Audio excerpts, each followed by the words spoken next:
Buenos días, amigos, colegas de la América Latina. Estoy muy honrada de estar con ustedes en este Congreso Interamericano de Ingeniería Sanitaria y Ambiental, pues que soy una ingeniero sanitaria ambiental. Soy originaria de Perú, pero vivo hace muchísimos años en Canadá y estoy muy contenta de estar esta mañana con ustedes. Am, en general, tengo tres sombreros. Soy senadora, pero también soy profesora universitaria en la Universidad Laval y también soy la vicepresidenta del Network de Cambio Climático Internacional de Parlamenaméricas, que es una amistad de parlamentarios. Sin más tardar, quiero empezar mi ponencia.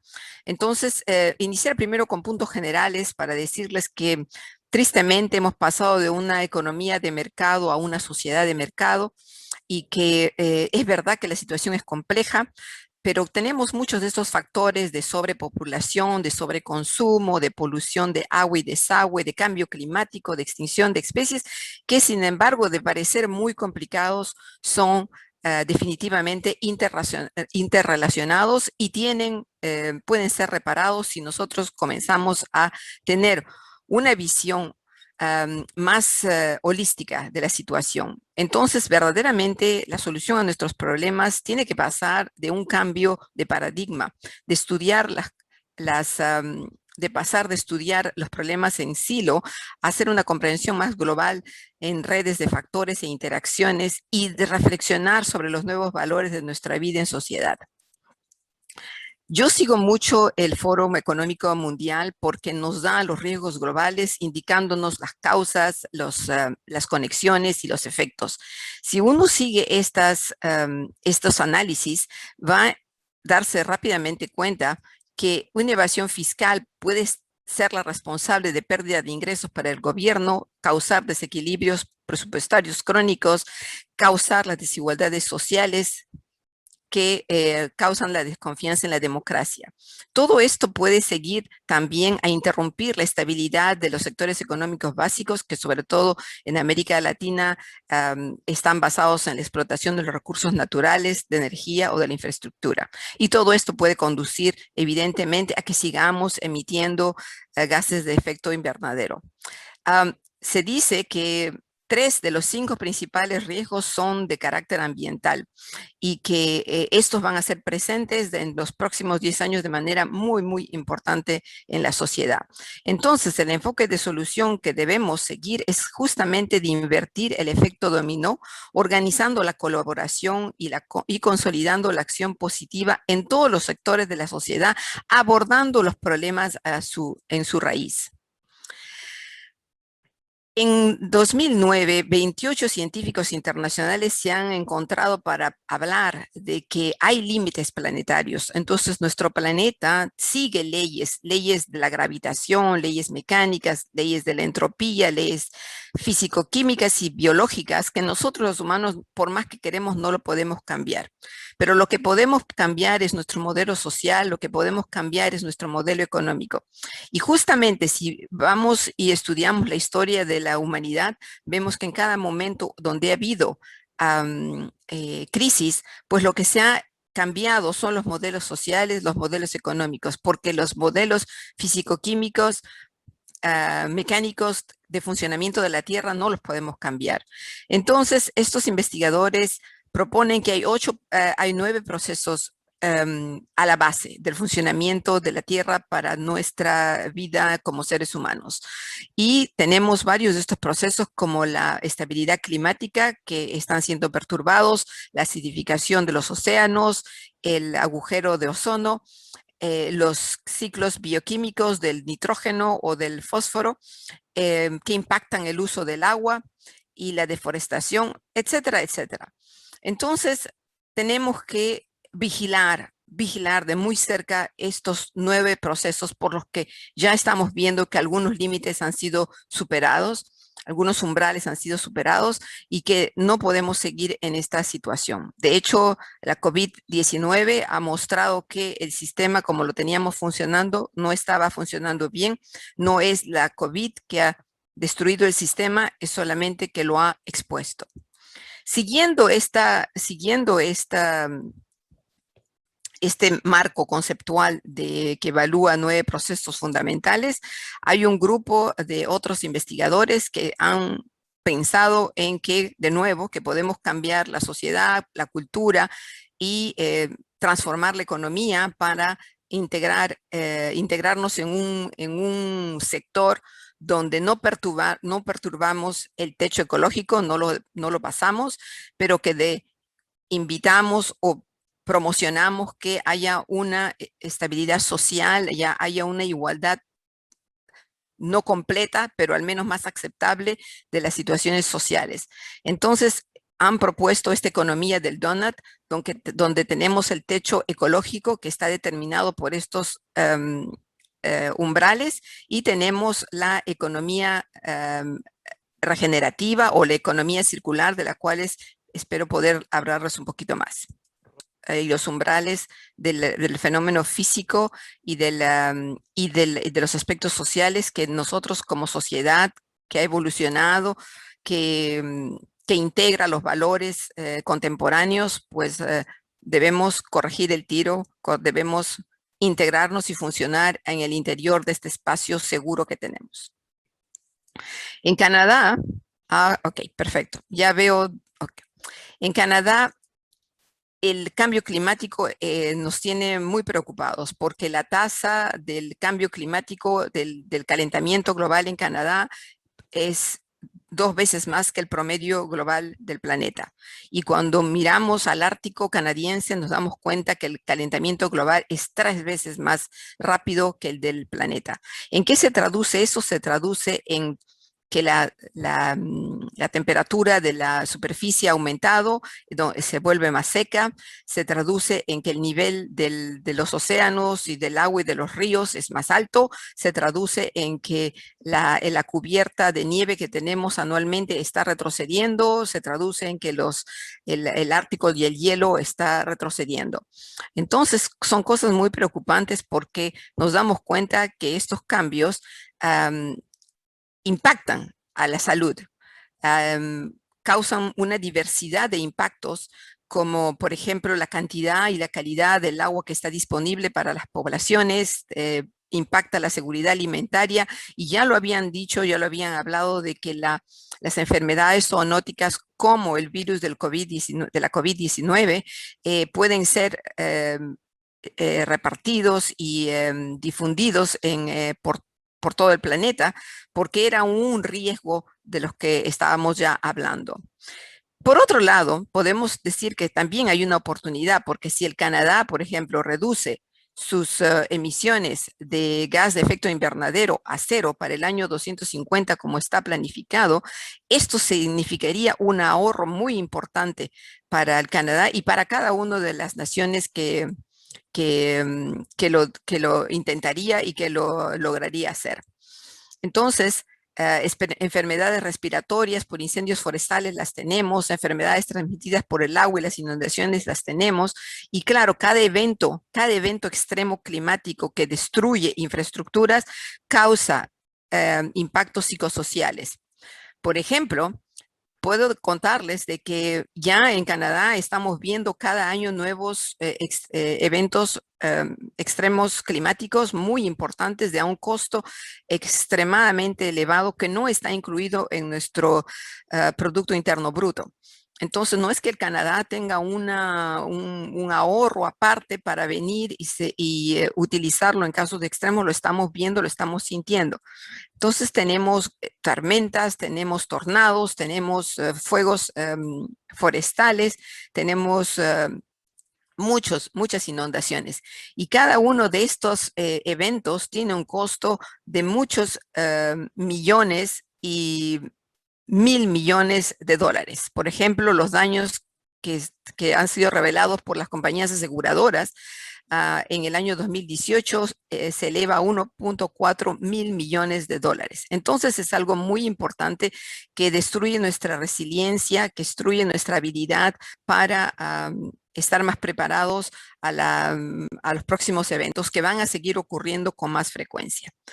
Como ingenieros sanitarios ambientales, algo muy importante de seguir es de que los hechos muestran, o este estudio de estos eventos que han ocurrido nos muestran que los sistemas de urbanización son los más afectados. Cuando hablamos del suministro de agua, del suministro de energía, del suministro de transporte, están comprometidos. Otro hecho es de que esta infraestructura básica son interdependientes. De nuevo, el efecto dominó. Entonces, si hay en el corte de electricidad, pues esto se traduce en corte de agua, se traduce en corte de transporte, están los sistemas de base interconectados y debemos tener cuenta de esta situación. También estos eventos extremos han demostrado la desigualdad y la vulnerabilidad diferente que existe en la sociedad. Entonces tenemos poblaciones, minoridades, etnias por género. Las mujeres han sido más afectadas por esta pandemia del COVID-19 y entonces esto hace que digamos que todos estamos en la misma tormenta como la COVID-19, pero no todos estamos en el mismo barco. Algunos están en yacht y están o en submarinos bien protegidos y otros estamos en canoes, en pirogas que estamos muy vulnerables. Canadá tiene una de las costas más largas del mundo, si no es la más grande, más que todo desde que el Ártico se está derritiendo, pues entonces tenemos tres costas, tres límites con océanos que debemos vigilar. Hay mucha erosión de estas costas. De hecho, les puedo decir que en una isla cerca de aquí donde yo vivo, en Quebec, la municipalidad sigue cobrando los impuestos a gente que tiene terrenos que hoy día están bajo agua. Por muchas razones. Una de las razones es de no querer bajar el valor inmobiliario de las tierras, ¿no? Es por ejemplo. Pero está ocurriendo ya y entonces tenemos que hacer frente a eso. Es muy importante en Canadá el derretimiento del permafrost. Teníamos un suelo que estaba permanentemente congelado, pero hoy día se está derritiendo, está causando muchos estragos en el norte. Como explicaba antes, el planeta está regido por leyes de la gravedad, por leyes físicas, de entropía, de conservación de la energía, de conservación de la masa, por reacciones químicas y biológicas. Uno de los problemas más importantes es cómo se repanden, cómo se difunden los contaminantes cuando entran a un ecosistema. Entonces, que el contaminante haya ingresado a un organismo dado por vía de inhalación, por vía de ingestión o por vía dermal, él se repande, se difunde no solamente a nivel de la célula o del organismo, pero también en toda la población, en toda la biocinesis, en todo el ecosistema y en toda la biosfera. De hecho, eso es lo que observamos con muchos de los contaminantes trazas que se encuentran, por ejemplo, en la atmósfera o en algunos cuerpos de agua, ¿no? Como por ejemplo el microplástico que lo estamos encontrando en los océanos y los últimos estudios dicen que están también en el útero de las madres. Entonces, estos conocimientos que nosotros tenemos y que lo sabemos, tenemos que aplicarlos a la realidad en donde estamos y a la problemática en que estamos. Evidentemente que hay causa muchos impactos. Yo puedo contarles de que en elementos de ecotoxicidad he hecho muchos estudios y es triste de ver el impacto de deformación, el impacto de cambio en el ADN, en la reproducción de los organismos y que se repanden en la red alimentaria. Ahora, me pidieron de que explicara alguno de mis proyectos. Explicarles en 30 minutos qué es lo que he hecho cuando en el trabajo de investigación me tomaría más que 30 minutos. Lo que les puedo decir es que el campo de la ingeniería ambiental me ha llevado a mí personalmente a trabajar es verdad, en métodos de tratamiento de agua y desagüe, pero también en identificación y caracterización de contaminantes emergentes, en la remediación de sitios contaminados, porque la industria de inmobiliaria quiere construir y eso da origen a tener que a hacer evaluaciones de impacto ambiental, de riesgo ambiental, gestión y manejo de residuos domésticos y de residuos peligrosos, urgencias ambientales. He trabajado en varias urgencias ambientales. el manejo de cuencas hídricas de manera integrada, desarrollo durable y ahora en estos últimos tiempos que mi trabajo en el Senado me lo está imponiendo, es de hablar más sobre la atenuación y la adaptación al cambio climático en ingeniería. En suma, lo que podría decirles en general de cuáles son los motivos, la visión y la definición de un ingeniero sanitario ambiental según mi experiencia personal es que un ingeniero ambiental debe aprender de la naturaleza, debe trabajar con la naturaleza, debe imitar la naturaleza y conservar la naturaleza cuando diseñamos sistemas de servicio a la sociedad. Entonces les voy a presentar rápidamente tres de mis proyectos. Por ejemplo, el caso del lago Santa Agustín, que está a pocos kilómetros de mi casa aquí en Quebec. Es un proceso típico, es un lago que está alimentado por aguas subterráneas, que inicialmente estaba rodeado de foresta, pero que después esta foresta fue destruida para dar paso a la agricultura y después de la agricultura dio paso a la urbanización y esta urbanización trajo estas redes de transporte y hoy en día este lago se encuentra hipereutrófico, los sedimentos al fondo tienen productos del petróleo porque vienen de la gasolina, de la combustión de los carros, tiene sales de desnieve, porque aquí cada invierno necesitamos utilizar los caminos, las rutas, entonces utilizamos nieve y entonces este lago se encuentra muy, muy enfermo. Entonces en el laboratorio hacemos simulaciones de lo que se pasa en el lago a pequeña escala, a mediana escala, a grande escala. Y hemos hecho simulaciones del agua a escala natural, donde tenemos las aguas hipertróficas y lo que tratamos de hacer es contener los sedimentos contaminados al fondo con una capa de material calcáreo que absorbe el exceso de fósforo. Y hemos tenido éxito en tratar estas aguas de esta manera pasiva, que utiliza un material mineral normal que no tiene elementos tóxicos, pero que tiene una capacidad de filtraje del petróleo, por ejemplo, ¿no? Este tratamiento lo hemos llevado a cabo en el lago, en secciones donde teníamos ese problema. Pueden ver el estado hiperotrófico de las aguas, pueden ver nuestra plataforma flotante que hemos utilizado para estudiar cómo el mecanismo por los cuales esta contaminación se detiene y al final hemos hecho de nuevo la demostración entonces a 3 tipos de escala de este procedimiento de tratamiento de contaminantes, de sedimentos contaminados con fósforo, con metales pesados al fondo de un lago hipertrofizado.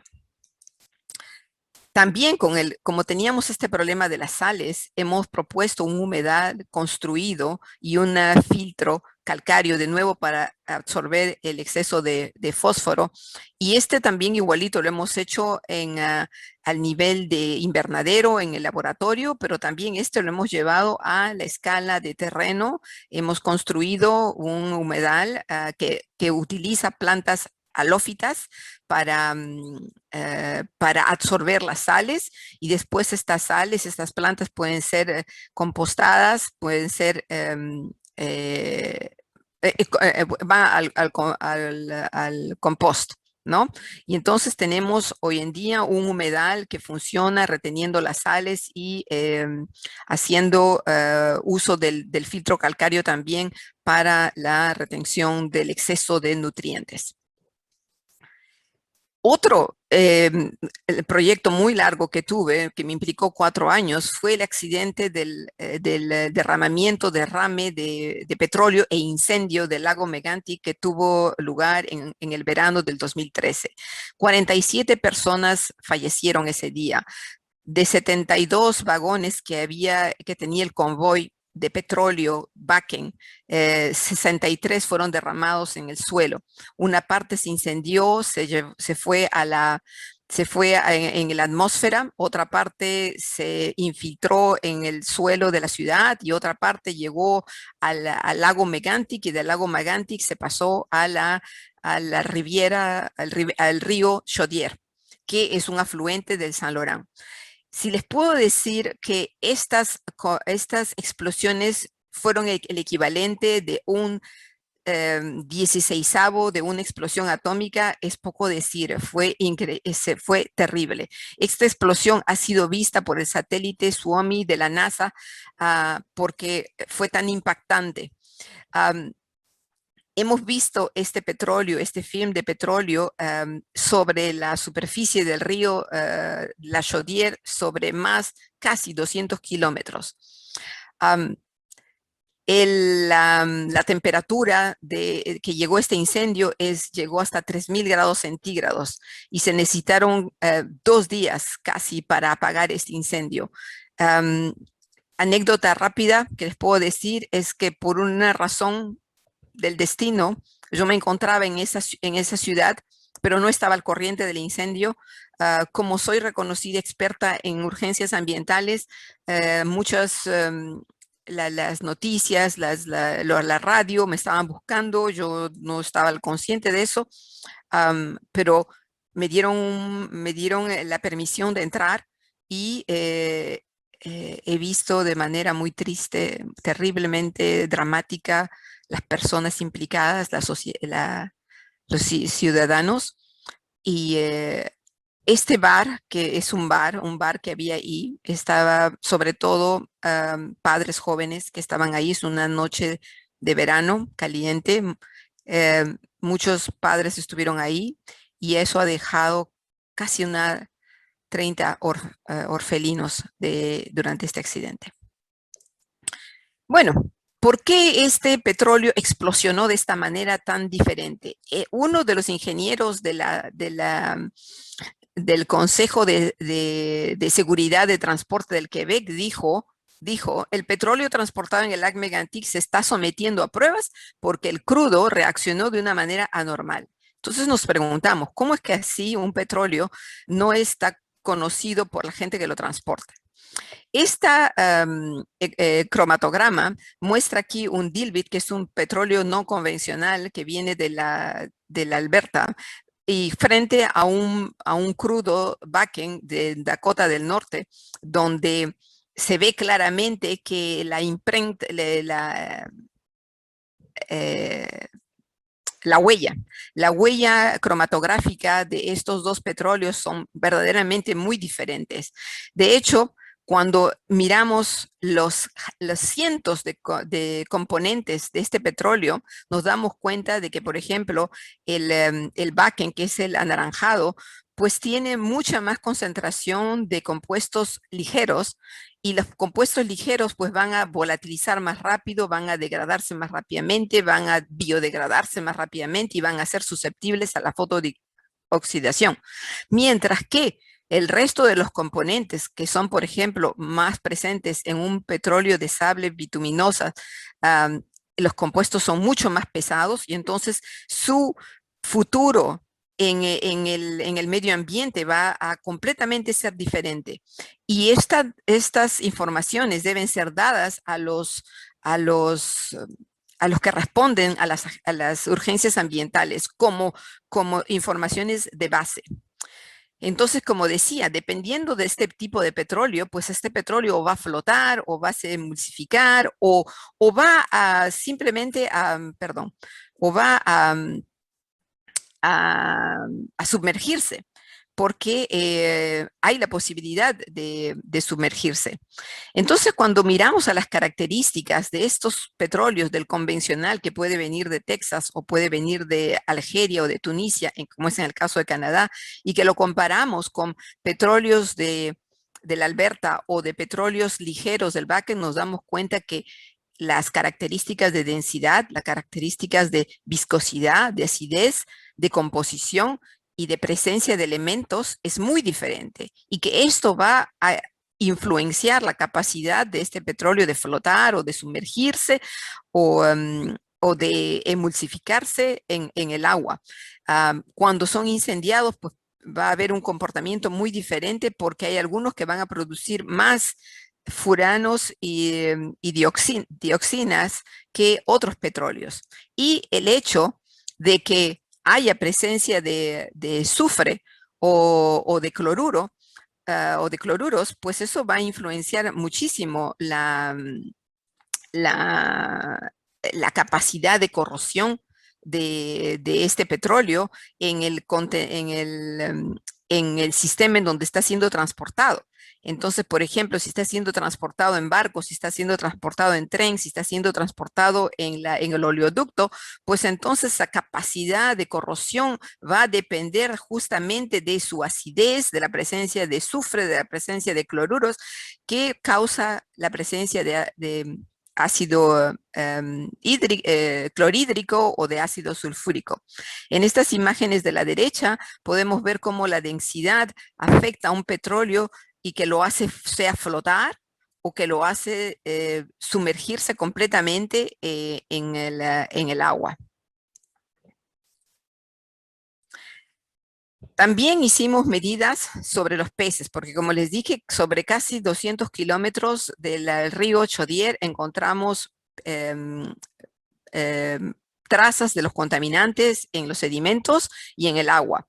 Entonces tenemos varios peces y hacemos pesca esportiva muchísimo, y los pueblos autóctonos utilizan y se alimentan de peces como la trucha, bueno, nosotros tenemos varios tipos de trucha que les llamamos de manera diferente, y algunos de estos nombres son dados de manera autóctona, pero lo más importante es de que tuvimos presencia en el tejido de ciertos peces, la presencia de ciertos poliaromáticos hidrocarburos aromáticos, pero también de químicos que tienen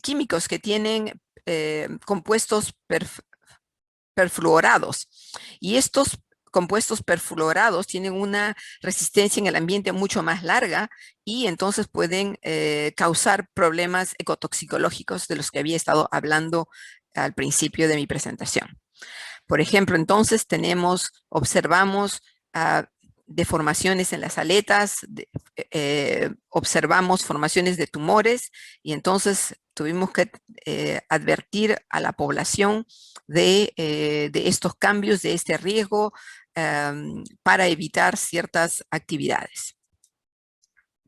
También, como tenemos suelos contaminados, cercanos a donde fue el incendio que llegó a 3000 grados, pero tenemos otros suelos contaminados que están más lejos del epicentro, pero también tenemos suelos que fueron recogidos de una gran área que fue impactada y que fueron tratados de manera biológica por biotratamiento, y hemos utilizado la genómica y la beta metabolómica para identificar las bacterias, los organismos que sobrevivieron, y las bacterias y los organismos que pueden degradar estos petróleos. Estas nuevas herramientas genómicas que son muy útiles y que nos ayudan a avanzar y poder ayudar en este desarrollo, como les decía, del papel del ingeniero ambiental. Entonces, estas herramientas son verdaderamente increíbles, nos están abriendo muchísimas puertas. Estamos utilizándolas de manera para identificar cuando un suelo está verdaderamente limpio, cuando la biodegradación ha sido máxima. Es que podemos escoger los organismos naturales, porque hemos hecho la atenuación natural también, y los hemos también bioestimulado, que no es que hemos creado organismos, sino simplemente que hemos alimentado algunos suelos con sustancias ricas en organismos, como por ejemplo las aguas de tratamiento, ¿no? Entonces, estas son herramientas que nos ayudan muchísimo. Otra área que es importante es la cuestión de las minerías. Sabemos que la minería ha causado muchos estragos en el pasado. Tenemos pasados ambientales en América Latina, en Canadá, por todos sitios. En Canadá nuestro problema es bastante relacionado con el drenaje minero ácido porque tenemos nuestra formación geológica predominante es pirítica, y las áreas que son impactadas son verdaderamente inmensas, ¿no? Entonces destruimos el hábitat y tenemos la cuestión de la contaminación. Entonces, evidentemente, el primer problema el primer procedimiento es evaluar la extensión del problema, ¿no? Entonces, yo vivo en Quebec, nosotros hemos hecho estudios para identificar dónde son las situaciones más graves que encontramos y predecir, establecer criterios de prioridad en el tratamiento, en la reforestación, pero también siguiendo una visión de economía circular, cómo podemos recuperar. Entonces, evidentemente que hay muchas personas que dicen que la minería es irreconciliable con el sector extractivo porque implica el agotamiento de recursos naturales no renovables y que implican impactos que son a gran escala como lo que acabamos de ver. Sin embargo, podemos también reconocer que la minería ayuda y soporta al desarrollo tecnológico y que da beneficios, crea beneficios porque hay una recuperación de beneficios financieros que puede ayudar a las generaciones futuras, que puede sostener el desarrollo sostenible y que si nosotros convertimos a este sector en algo más eficaz, más eficiente, pues entonces vamos a ahorrar recursos primarios que van a quedar disponibles para las generaciones futuras. Entonces, la minería sostenible la podemos mirar como una minimización de los efectos ambientales negativos, impactos sociales y económicos, y que esperamos que limita la extracción para que haya una disponibilidad para las generaciones futuras.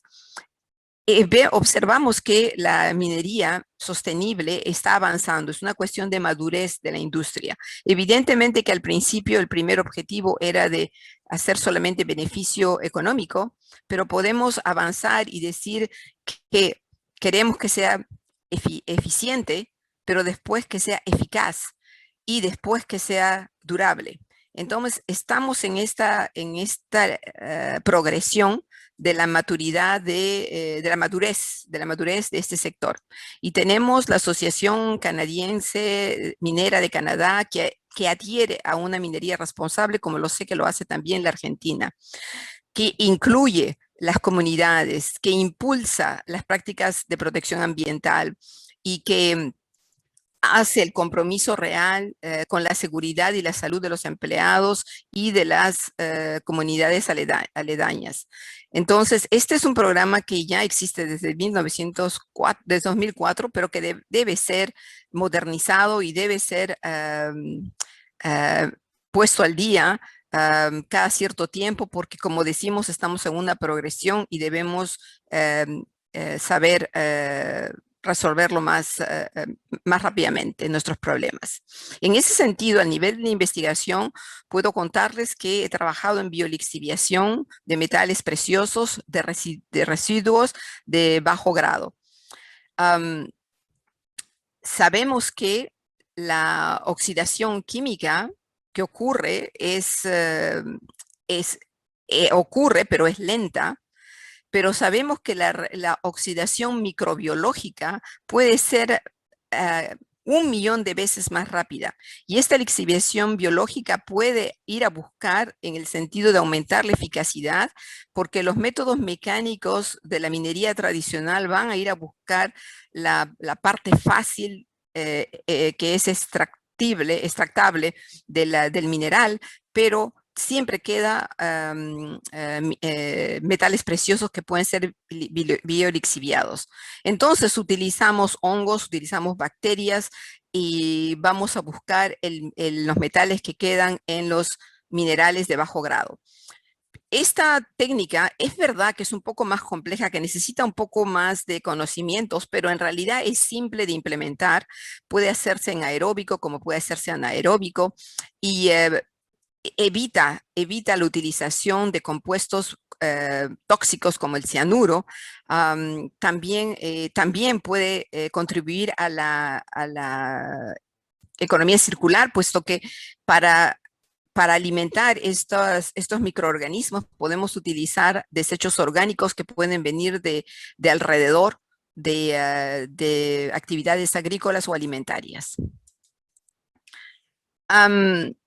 Hablamos de la economía circular.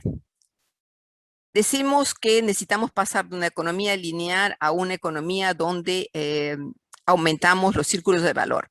Yo estoy seguro que ustedes deben estar ya saber un poco de economía circular, porque sé que en Argentina hay varias iniciativas.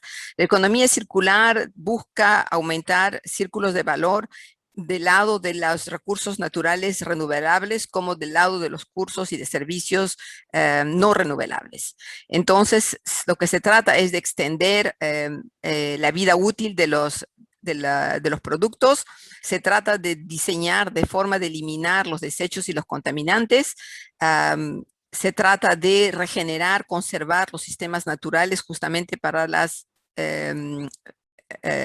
generaciones futuras. En realidad y en síntesis, lo que se dice de la economía circular es de que cuando diseñamos un producto debemos pensar si este producto puede ser, si primeramente, si se puede reducir, si no va a producir ningún desecho, si puede ser reutilizado, si puede ser reparado, si puede ser reconstruido, si puede ser renovado, si puede ser revendido, si puede ser reciclado o compostado. Y si no lo puede hacer, pues entonces no debería estar en el circuito del mercado.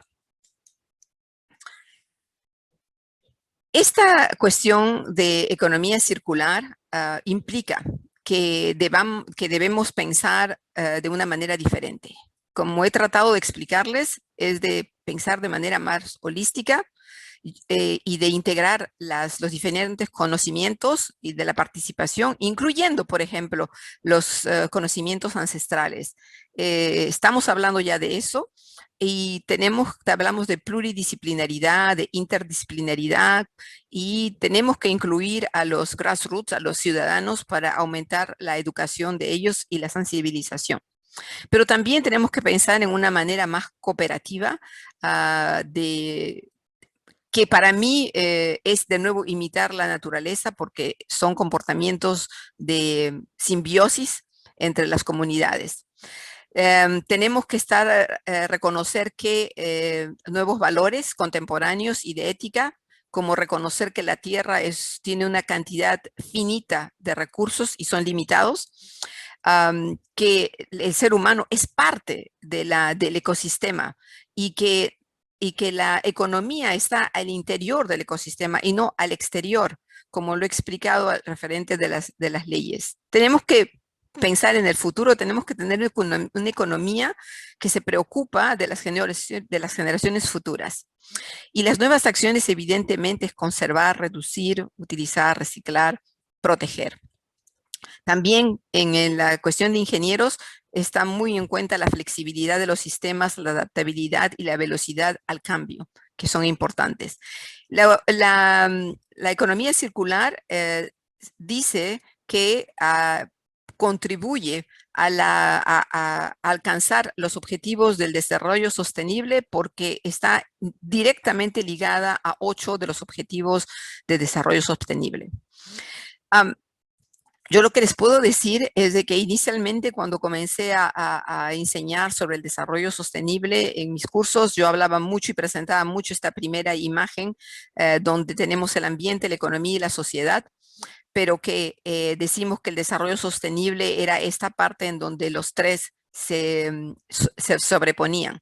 Hoy en día no lo veo más así. Yo lo que veo es de que tenemos el planeta que es finito, que tiene recursos naturales finitos, y que nosotros los humanos nos hemos desarrollado en sociedad al interior de este planeta y que nosotros los humanos hemos creado este modelo económico y que por lo tanto nosotros estamos en control de cómo funcionamos en sociedad y cómo vemos la economía. La economía debe estar al servicio de la sociedad y no ser una entidad o un mecanismo o un proceso que se sirve a él mismo.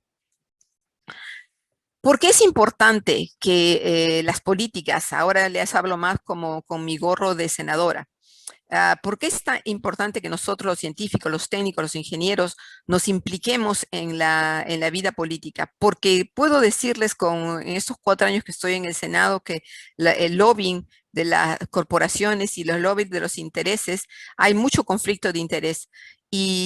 Muchas de las políticas no necesariamente son basadas en evidencias, en hechos, sino en ideologías.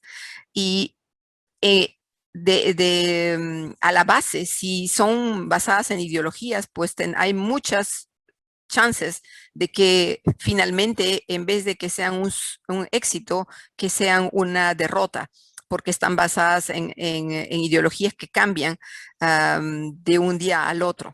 Entonces, la intervención de la profesión, de los ingenieros, de la ciencia en la política debe estar presente. Es una función muy valiosa en el sistema democrático. Aumenta la eficacidad de las legislaciones. Nos hace más eficientes en todo tipo de sentido, en el sentido técnico, en el sentido económico, en el sentido ambiental. Y cuando les hablo de la participación de científicos, no estoy solamente hablando de las matemáticas y de las ciencias naturales, pero también estoy hablando de las ciencias sociales y de las ciencias filosóficas. Entonces, este apoyo de la ciencia en las legislaciones puede ayudarnos a resolver problemas muy complejos porque aporta un enfoque holístico. Terminando, puedo hablarles de lo que el Canadá está haciendo este último año en legislación ambiental. Entonces, estamos trabajando hacia una agencia del agua en el Canadá porque estamos conscientes de que tenemos 20% del agua dulce del mundo. También en medio de nuestra reconciliación con los pueblos autóctonos, sabemos que el agua para los pueblos autóctonos es sagrada y lo debería ser porque es indispensable para nuestra vida. Como he explicado, el cambio climático está cambiando los patterns, las normas de la precipitación, de la nieve, de la sequedad. Entonces es importante de ver todo este impacto y esta agencia podría ser el punto central donde esta información se localizaría. Pero también hablamos mucho de criterios. Es triste de decir que nuestra legislación ambiental por todo el mundo es simplemente para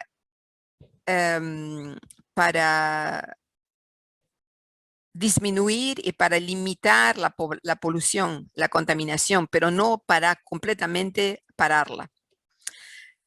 Legislación ambiental, también tenemos un nuevo marco de evaluación de impacto, que lo interesante es de que esta evaluación de impacto, pues, según nuestros conocimientos, aumenta, evoluciona, y las antiguas legislaciones no tenían en consideración, por ejemplo, del cambio climático. Entonces, ahora la evaluación de impacto necesita que incluyamos los efectos del cambio climático.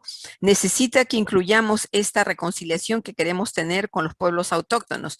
Necesitamos que incluya los efectos cumulativos que, por ejemplo, sobre un río tienen las represas que construimos o los diferentes usos que aguas arriba y aguas abajo la gente tiene. Entonces, sobre este cuenca hidrográfica, pues hay un organismo que tiene que ver cuáles son los impactos cumulativos. Y eso es una nueva, algún aspecto nuevo que se ha agregado a la legislación. También tenemos un impuesto al carbono que ha sido ratificado por la Corte Suprema hace algunos días aquí en Canadá, porque evidentemente tenemos una variedad de provincias diferentes, con diferentes problemas, con diferentes situaciones, y el gobierno federal había dado un impuesto, una taxa, un impuesto al carbono, pero que algunas de las provincias habían decidido de contestar. Pero la Corte Suprema ha dado razón al gobierno federal y entonces tenemos ahora una taxa, un impuesto al carbono. Y ahora, presentemente, yo soy la madrina en el Senado de un proyecto de ley C12 que trata de poner el cuadro para responsabilizar a todo el mundo sobre nuestro objetivo de llegar a emisiones netas cero en el 2050. Estamos estudiando esta ley ahora, presentemente, en el Parlamento. Ojalá, esperamos que ya sea aprobada, pero sería la primera ley en su tipo de dar un cuadro de responsabilización para alcanzar los objetivos de emisión netas cero. Los dejo con este mensaje final, diciéndoles que nuestro estilo de vida nos está llevando a un límite, que se proyecta una demanda mundial de recursos materiales que puede duplicarse en el 2060, que puede constituir en un daño enorme, enorme en las emisiones de gas invernadero, pero también en la polución y en el manejo de desechos, y que estos daños están causando muchos estragos en este planeta y que el planeta no podrá seguir a existir como lo estuvo haciendo. La pandemia de la COVID-19, como lo he dicho, no destruyó el sistema, ha puesto en evidencia un sistema que estaba dañado. Entonces todos juntos debemos hacer más rápido y comenzar ahora. Les agradezco muchísimo por su atención y me dicen que si ustedes tienen preguntas, yo voy a poder responderles por email en otro momento. Muchas gracias por su atención.